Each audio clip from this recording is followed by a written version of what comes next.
This is how you go from a passive investor to an active AI investor. So to begin, everything starts with information. The reason you're probably not getting great financial advice from Claude or ChatGPT is because it doesn't have the context on you. So you need to do an exercise first. Just like you would when you sit down with a normal financial advisor, they would ask you everything about yourself. They'd ask for your tax situation. They'd ask for your income situation. They'd ask for your goals, how you think about finance, what you were trying to achieve in your portfolio. Because the reality is every single person's portfolio is different. For example, I hold more cash because I have businesses which require more cash flow. If I ask ChatGPT how to allocate my portfolio, it would tell me to do a 60-40 stock bond split. That makes no sense for me. I obviously don't need to hold as many equities because I'm taking on risk in other areas. So your portfolio should be risk adjusted to your situation. You might want to take on way more risk for a particular reason that is only relevant to you. So the first thing we need to do before getting any sort of financial advice from AI is run a system prompt, which I've already created for you. And by the way,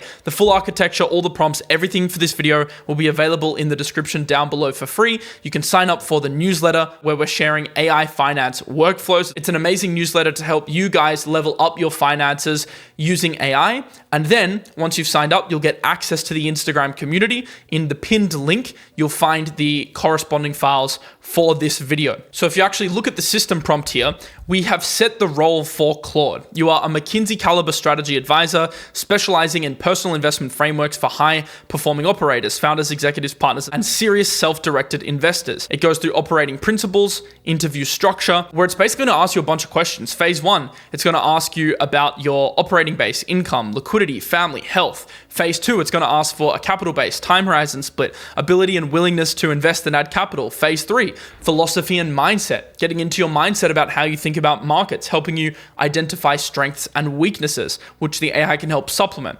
Phase 4, behavioral nuance, known blind spots, routines and rules. Phase 5, preferences and anti-preferences. And Phase 6, goals. Phase 7, stress tests. You might be thinking, oh, but this is going to take some time to answer all this question. Of course it will. But if you were sitting down with a McKinsey level consultant, you'd probably have a 2-hour meeting. And then you'd have regular catch-up meetings to outline your financial philosophy. So you can probably do this in 20 minutes. And what I recommend is actually voice prompting. So paste the prompt in, which once again is available below. Then you want to put it into Claude or GPT. By the way, you can use either model for this build. Then you want to go through and answer the questions. And I recommend voice prompting because it's going to be way quicker for you to go through these questions. And it basically breaks it up into phases for you. So when you put in this system prompt, it's not going to ask you 100 questions at once. It's going to go step by step through the prompt, asking question at a time. Once you've gone through this process, and I've done an example process for today's video, what you'll then be able to do is download a one-pager. This will basically be a document. This is a markdown file, but you could also save it as a PDF. Markdown files are .md files. This is basically how AI reads your data. You will then get a one-page document about yourself at the end of this process. So it'll have your North Star, core philosophy, time horizon,